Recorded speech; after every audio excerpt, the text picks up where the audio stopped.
Assalamualaikum warahmatullahi wabarakatuh. Perkenalkan, nama saya Ratu Laksmi Zahra Nurwaya, NPM 2206831993. Di sini saya akan menjelaskan tentang tugas sosioantropologi mengenai ekologi dan kesehatan tubuh manusia.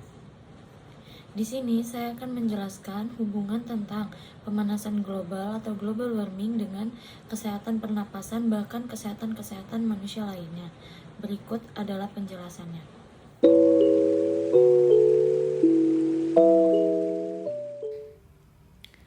Global warming adalah suatu peristiwa di mana terjadi peningkatan suhu di atmosfer dan permukaan bumi atau suhu global. Peningkatan suhu di bumi tentu akan membawa dampak yang cukup besar dan menyebabkan pada perubahan tatanan ekologi suatu kehidupan. Suhu merupakan salah satu unsur abiotik dalam suatu ekosistem. Suhu mempengaruhi iklim dan juga metabolisme organisme. Setiap organisme memiliki suatu optimum dalam melakukan metabolisme yang penting dalam mempertahankan suatu kehidupan. Dengan demikian, berubahnya suhu maka akan mempengaruhi metabolisme suatu organisme yang dapat menghambat atau berujung pada sebuah kematian. Pemanasan global menyebabkan banyak efek samping yang timbul. Salah satunya adalah penyakit pernapasan. Pemanasan global menyebabkan polusi udara dan gas berbahaya lainnya terperangkap di dalam bumi. Hal ini bisa membuatnya mudah terhirup oleh manusia dan meningkatnya resiko terjadinya penyakit pernapasan seperti penyakit paru obstruktif kronis dan asma. Penyakit paru obstruksi kronik atau sering disingkat PPOK merupakan suatu istilah yang sering digunakan untuk sekelompok penyakit paru-paru yang berlangsung lama. Penyakit ini menghalangi aliran udara sehingga menyebabkan penderita mengalami kesulitan bernafas. Penyakit ini merupakan kombinasi dari dua penyakit pernapasan, yaitu bronkitis kronik dan emfisema.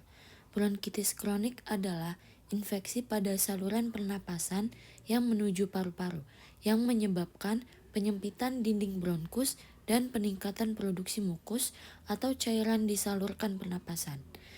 Kedua, ada emfisema. Emfisema adalah kondisi rusaknya kantung-kantung udara alveoli pada paru-paru yang terjadi secara bertahap. Pengobatan penyakit paru obstruktif kronik dengan terapi. 1. Ada terapi oksigen. Dapat membantu mengurangi gejala PPOK, memasok oksigen bagi darah dan organ lain, memudahkan untuk tidur, mencegah gejala dan perpanjang masa hidup.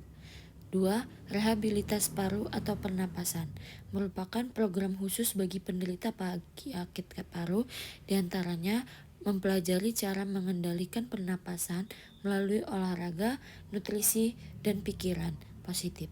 Rehabilitas paru meningkatkan kemampuan beraktivitas sehari-hari dan meningkatkan kualitas hidup.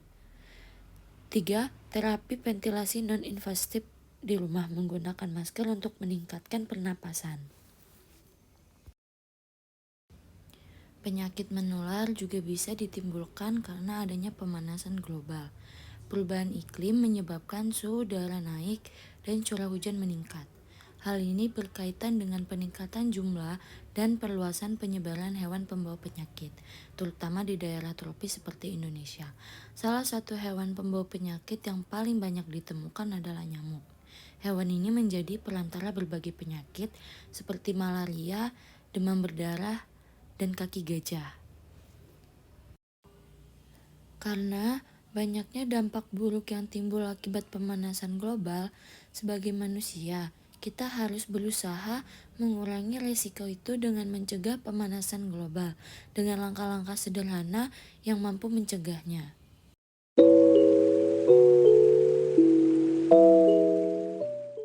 Sekian yang bisa saya sampaikan mengenai hubungan pemanasan global atau global warming dengan kesehatan manusia atau kesehatan pernapasan manusia. Saya ucapkan terima kasih.